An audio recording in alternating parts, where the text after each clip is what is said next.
성경에서 가장 유명한 구절 중 하나죠. 바로 창세기 1장 2절입니다.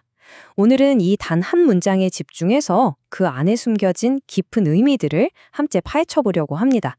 아마 이 짧은 구절에 이렇게나 많은 이야기가 담겨 있다는 사실에 깜짝 놀라실 거예요. 자, 그럼 본격적으로 시작해 볼까요? 오늘 우리가 이 강력한 구절을 어떤 순서로 하나씩 뜯어볼지 전체적인 흐름을 먼저 보여드릴게요. 우리에게 가장 익숙한 번역본이죠. 이 문장은 모든 것이 시작되기 전 창조를 기다리는 세상의 모습을 그리고 있습니다. 앞으로 펼쳐질 모든 이야기의 토대가 되는 구절인데요. 그런데 여러분, 이 익숙한 단어들 뒤에는 훨씬 더 깊은 원어의 의미가 숨어 있습니다. 한번 상상해 보세요. 하나님께서 빛이 있으라고 말씀하시기 바로 그 직전의 세상은 어떤 모습이었을까요?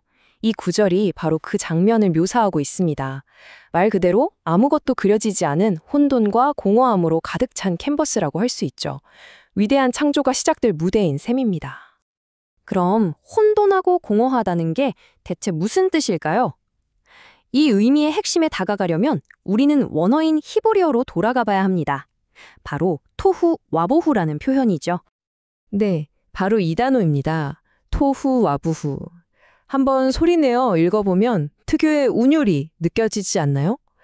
이건 단순한 번역으로는 그 느낌과 힘을 온전히 전달하기가 참 어려운 아주 독특한 표현입니다.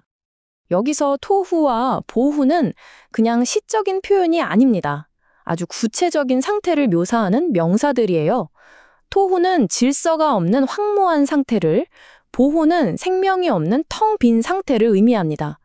그러니까 정리하자면 형태도 없고 생명도 없는 원초적인 물질 덩어리, 바로 그 상태를 가리키는 거죠. 이 부분을 보면 번역이라는 게 얼마나 어려운 작업인지 실감하게 됩니다. 토후와보후라는 두 단어를 어떻게든 영어로 옮기려고 했던 노력들이 보이죠. 킹제임스 버전은 형태가 없고 공허하다, 아메리칸 스탠다드 버전은 황폐하고 공허하다, 그리고 72력은 볼품없고 갖춰지지 않았다고 번역했습니다. 다들 무질서와 공허함이라는 핵심은 전달하려고 하지만 그 뉘앙스는 조금씩 다른 게 흥미롭죠. 자, 여기서 우리가 붙잡아야 할 가장 중요한 포인트가 있습니다. 이건 파괴되거나 망가진 세상의 모습이 아니라는 거예요. 그보다는 아직 형성되지 않은 세상, 즉 무한한 가능성을 품고 있는 창조주의 캔버스라고 이해해야 합니다. 자, 이제 다음 요소로 넘어가 보겠습니다. 성경은 흑암이 깊음 위에 있다고 말하는데요. 여기서 말하는 이 신비로운 깊음, 즉 태홈은 고대 근동의 여러 창조 신화에서 공통적으로 등장하는 아주 흥미로운 개념입니다. 히브리어로 태홈이라고 하는 이 단어는 그냥 깊은 물을 뜻하는 게 아닙니다. 그 어원 자체가 혼란이나 소동을 의미하거든요. 그러니까 세상을 뒤덮고 있는 거대하고 휘몰아치고 길들여지지 않은 태초의 혼돈. 바로 그 자체를 상징하는 강력한 단어입니다. 당시 바빌로니아 창조 신화를 보면요. 신들이 티아마트라는 혼돈의 바다 괴물과 격렬하게 싸워서 세상을 창조합니다. 태홈과 발음도 비슷하죠? 하지만 성경이 보여주는 그림은 완전히 다릅니다. 하나님은 이 혼돈의 태홈과 싸우지 않으세요. 처음부터 그 위에서 차분하게 그리고 완벽하게 모든 것을 다스리고 계십니다. 이건 정말 엄청난 신학적 선언이죠. 자, 지금까지의 배경을 정리해보면 형태도 없고 생명도 없는 땅이 어둡고 혼란스러운 물로 뒤덮여 있는 상태입니다. 그런데 바로 여기에 첫 번째 움직임이 나타납니다. 잠재력이 꿈틀거리기 시작하는 이 구절의 가장 역동적인 부분이죠. 성경은 누아흐 엘로힘이 수면 위에 운행하셨다고 말합니다. 엘로힘은 하나님을 뜻하고 누아흐가 정말 중요한 단어인데요. 이건 단순히 영으로만 번역되지 않고 바람이나 숨결로도 번역될 수 있는 아주 역동적인 단어입니다. 하나님의 이 생명력 넘치는 임재는 그분이 이 혼돈을 멀리서 지켜보고 계신 게 아니라 바로 그 현장에 깊숙이 관여하고 계심을 보여줍니다. 그럼 운행하신다는 건 구체적으로 어떤 모습일까요?